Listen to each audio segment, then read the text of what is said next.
Hello, my darlings, and welcome back to Conversations with My Higher Self. I missed you. So, I decided to take a little bit of a deeper dive into numerology with you, and this is going to be one of a series of shorter episodes around a life path number. Numerology is a science, ancient science, that is perhaps not as widespread today as astrology. At one point, that was not the case. Now, a lot of the knowledge has been long lost, has been misinterpreted. Certain things have been so convoluted that in some ways, numerology is considered a pseudoscience. And today I wanted to start perhaps bringing it back a little bit into the forefront, into the spotlight, and sharing some of the ways that you should think about the basis of numerology, which is a life path number. A life path in numerology is the same thing as your sun sign in astrology. It is the one number that defines this current incarnation that you're living in. It defines it from start to finish. In fact, before you incarnate, your higher self decides on what that life path number is going to be. Prior to diving in, if you guys haven't subscribed to my TikTok channel, maybe you should. It is at This Is Maria Official. It is a growing community, so I would love to see you there. Maria with a Y, Mariya. Alrighty, let's dive into numerology. So going back to what I said, a life path number is a pretty pivotal concept in numerology. This is the core crux of that science. And before you incarnate, your higher self decides upon which life path number it wants you to embark on. Now, there are two types of incarnations as far as life paths are concerned. You have your master incarnations, of which there are 3, 11, 22, and 33 are the numerical representations of those master incarnations. And then you have what I would refer to as the run-of-the-mill or the preparatory incarnations. Not to say that this is not to imply that they're in any way, shape, or form inferior to the master incarnations. Rather, your soul chooses to have both at different frequencies. You're a lot more likely as a soul to have a run-of-the-mill incarnation that would be represented by a numerical frequency of 1 through 9, and you would be a lot less likely to be going through a master incarnation. A master incarnation is exactly what it sounds like. It is something that you have to prepare for. It is not something that you could just undertake, at first glance or at first blush. It requires some prep work. It requires some serious introspection. It requires for you to go through experiences that would challenge you, that would try to mold you into a newer version of yourself or an upgraded version of yourself, if you will.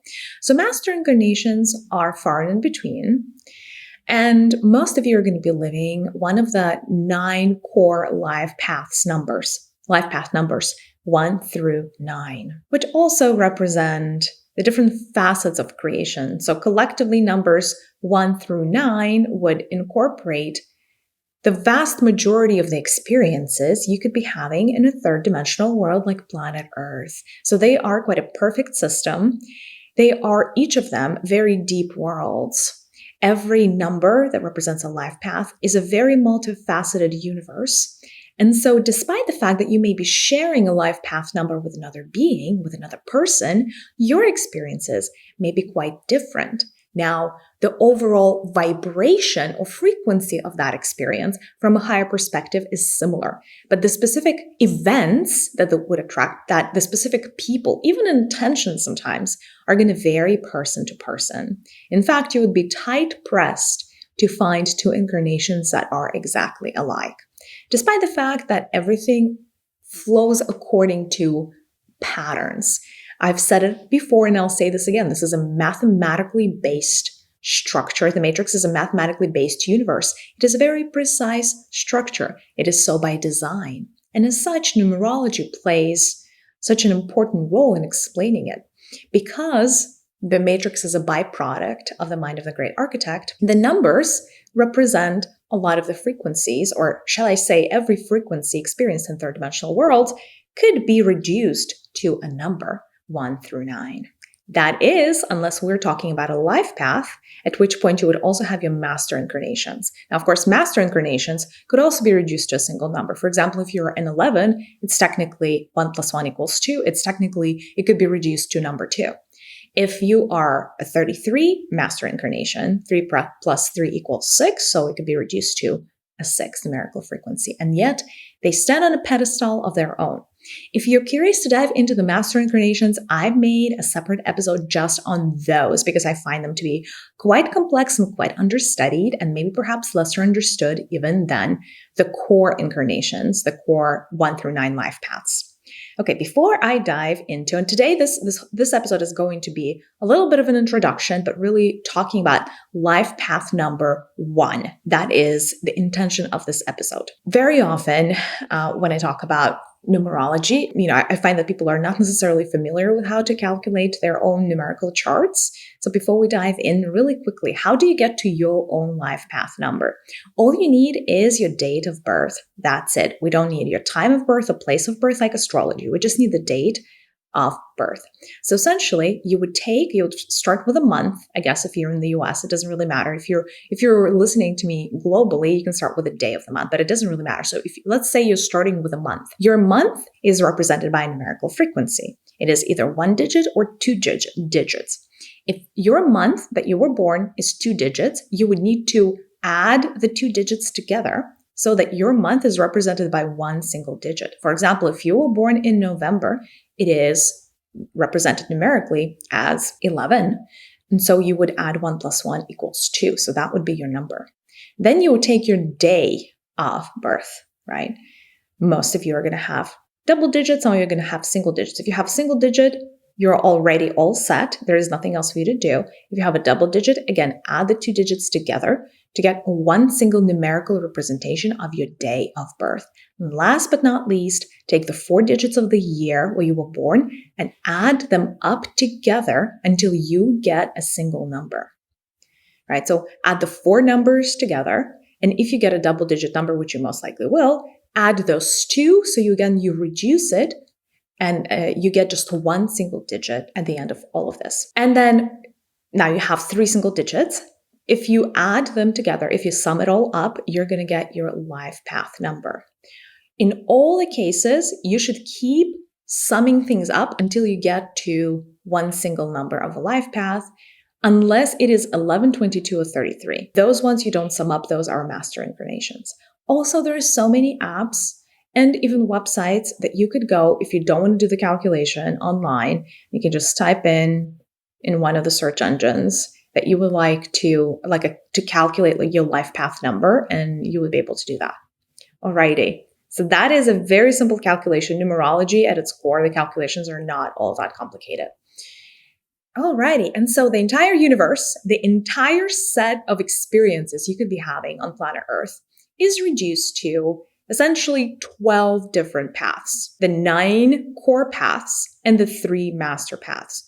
Collectively, there are the 12. Of course, there are the 12 zodiac signs. There are the 12 apostles of Christ. There are so many 12s out there because 12 is truly a number of completion, finality, coming full circle. It's the number of the circle, actually, weirdly, for our current time-space reality. And so no wonder that in numerology, in divine numerology, you also have 12, just like the zodiac. Alrighty, so if you are a 1, or if you know somebody that is a 1, and by the way, I highly, highly recommend that you do similar calculations for all of your friends, for all of your family, because understanding somebody's life path number, like I said, is just like understanding their sun sign in astrology. It could tell you so much about why they showed up, what is their purpose in this life. And a lot of people I find spend so much time looking for their purpose, trying to understand why they showed up, and they don't even know some of the basics, right? Like your life path number is one of the deadest giveaways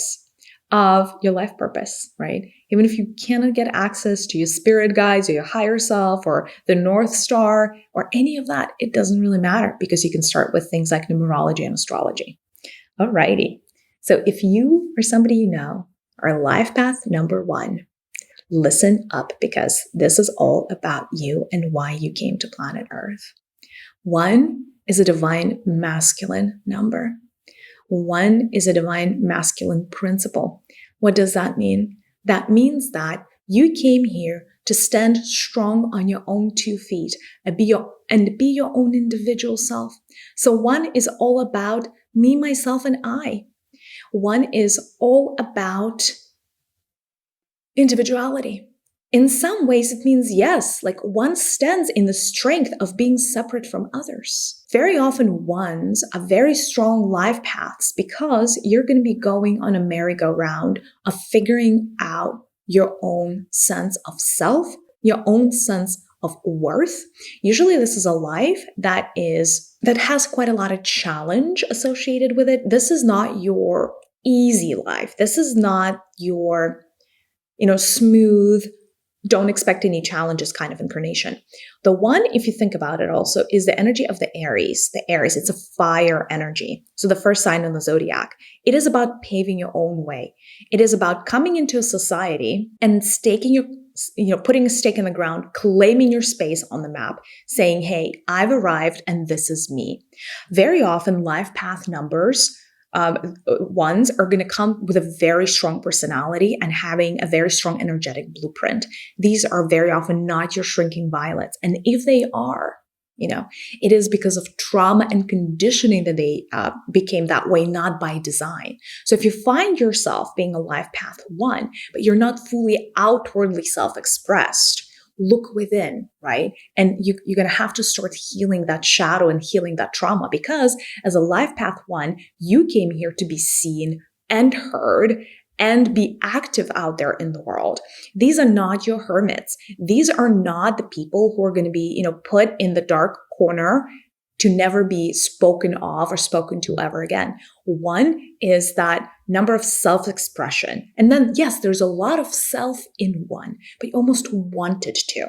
So in numerology, right, just hopefully this is helpful context. 1 through 9, there are trios of numbers that they go hand in hand. I mean, there are multiple ways to dissect it, but numbers 1 through 3 are beginner numbers, meaning they jumpstart cycles, right? It's the same, again, if you're familiar with astrology, it's the same as the cardinal signs. The first sign that represents a particular element, in this case, 1 is the first sign that represents fire. So it is that first spark, it's the ignition. It is when you showed up and you're like, okay, I'm finally able to embrace myself fully. So and by the way, as we're talking through this life path numbers, it's really important for me to show you what the challenges and the blessings are of each path, because you may be able to finally start understanding why things are the way they are for you. It's not because there's something wrong with you.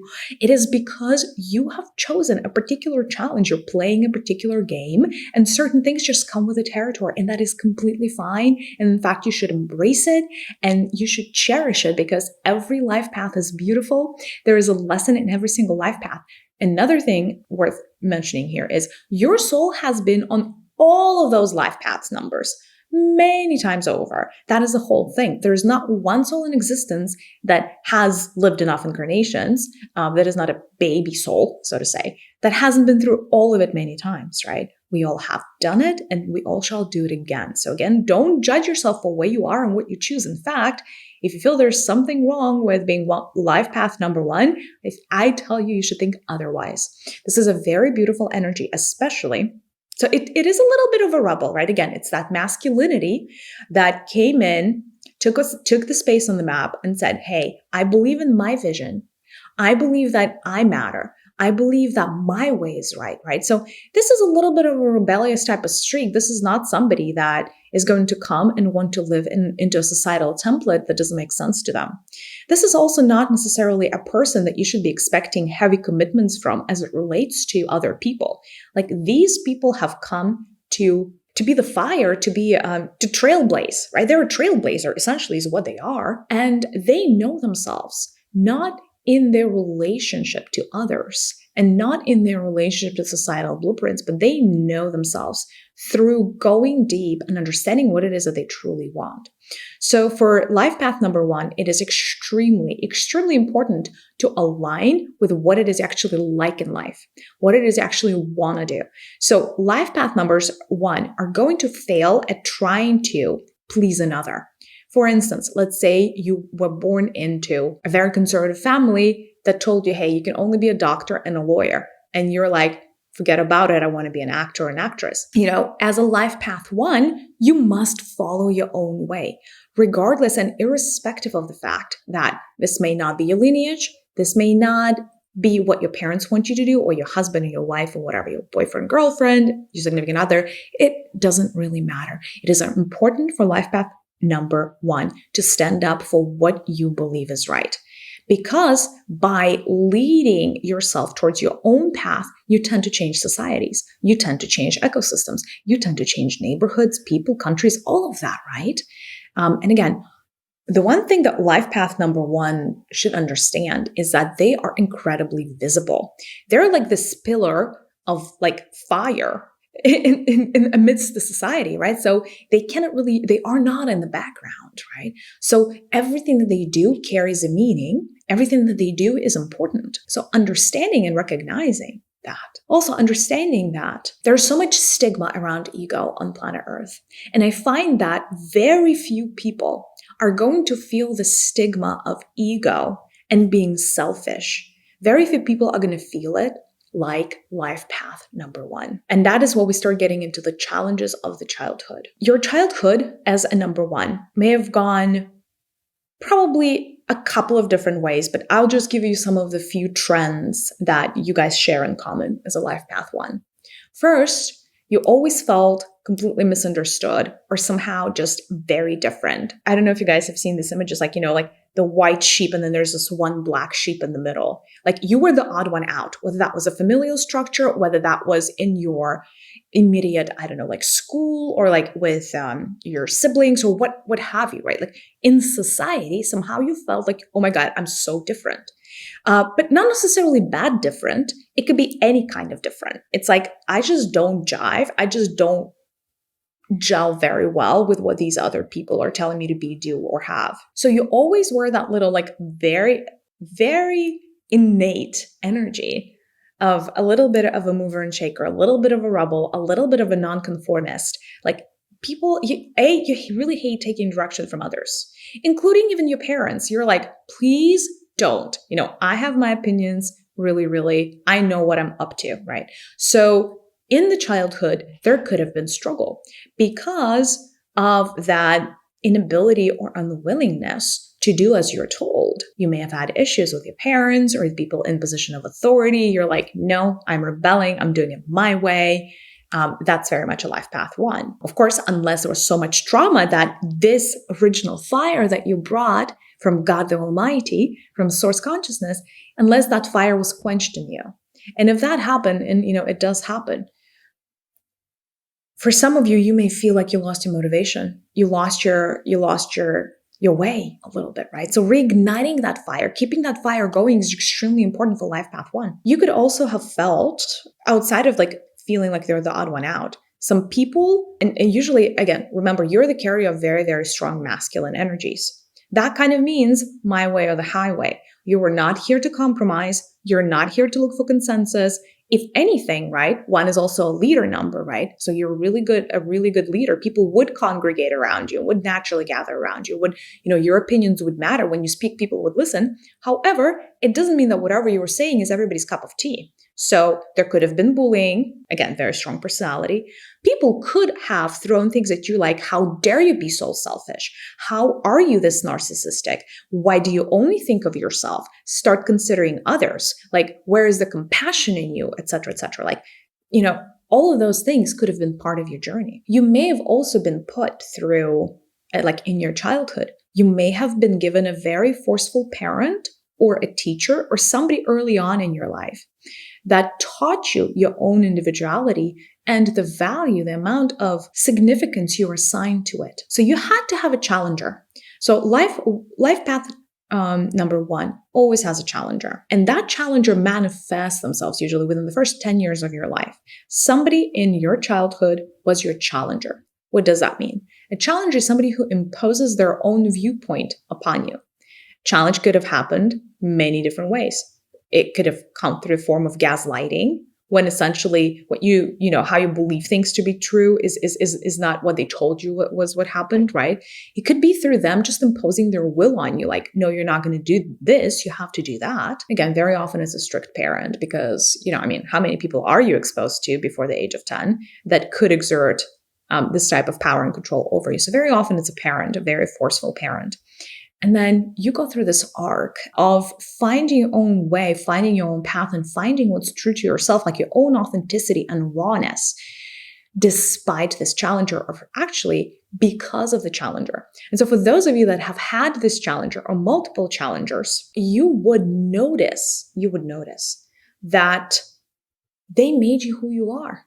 They made you stronger. It's kind of like, a hero doesn't really become a hero until there is a villain.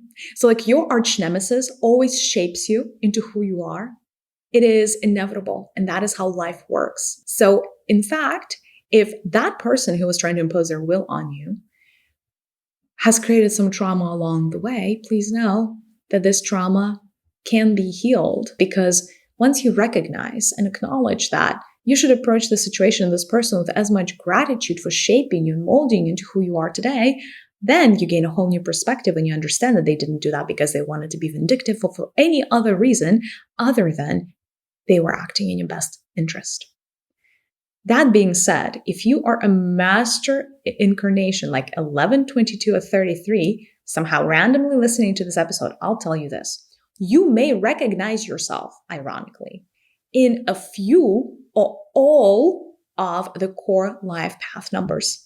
Why? Because every master incarnation has to pass through a number of core incarnations to get into the master status, to be able to take this high level exam. So if you feel like, oh my God, somehow this resonates with me, like, why does this resonate with me? I'm not a life path 1, very likely, if you are a master number, you have core memories of feeling a certain way, of feeling this way. So your whole body may be resonating with this. So again, what is your strategy and what are your blessings as a life path number 1? Remember that no matter what you have been called and how you have been bullied and how you have been pressured into walking off your own path, and and no matter how much you've been challenged around your way is not the right way and you don't know what you're talking about, for you, it is extremely important to stand your ground. Remain self-confident. Be that torch of light in the dark night, showing people the way. So you are a way shower. So in other words, I'm saying that in your particular case, ego is the biggest blessing.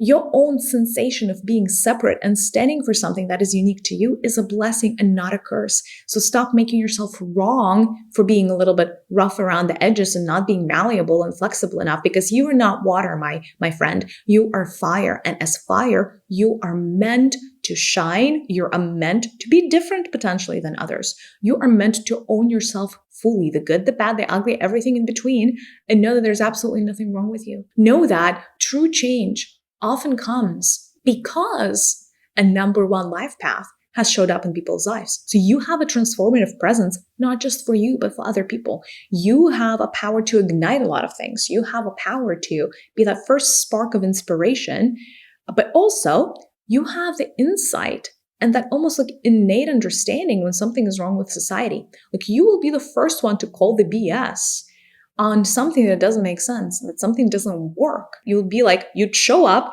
and you would call out the pink elephant in the room that everybody refuses to acknowledge because it's uncomfortable.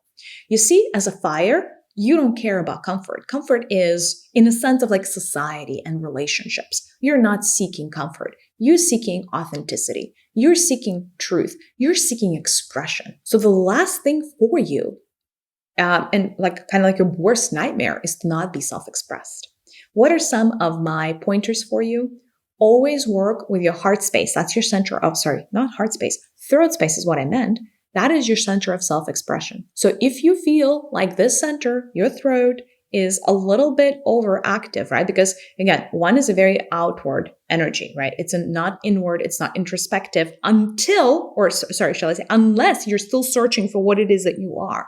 But once you have that clarity, you're not all that introspective. You're outward. Like you're like, okay, let's change the world type of situation, or at least let's change my life. Like, let's make change. Let's get going. Like, life is short. Let's do this. Like, you're that guy. You're the active principle. Masculine is the active principle. Feminine is the passive principle, right? So you're not meant to be passive. And so you always need to watch out for your resource, because the fire tends to burn out. So you want to make sure that you have enough rest. You want to make sure that you drink a lot of water. I know it sounds basic, but as a fire, you need a lot of water. You as a fire energy also do require meditation, or like a yoga flow, something that is a flowy practice to be able to balance your fire out a little bit, because otherwise it just has a propensity for it could burn you down, and you don't want that. And again, work with your throat area, heal your throat.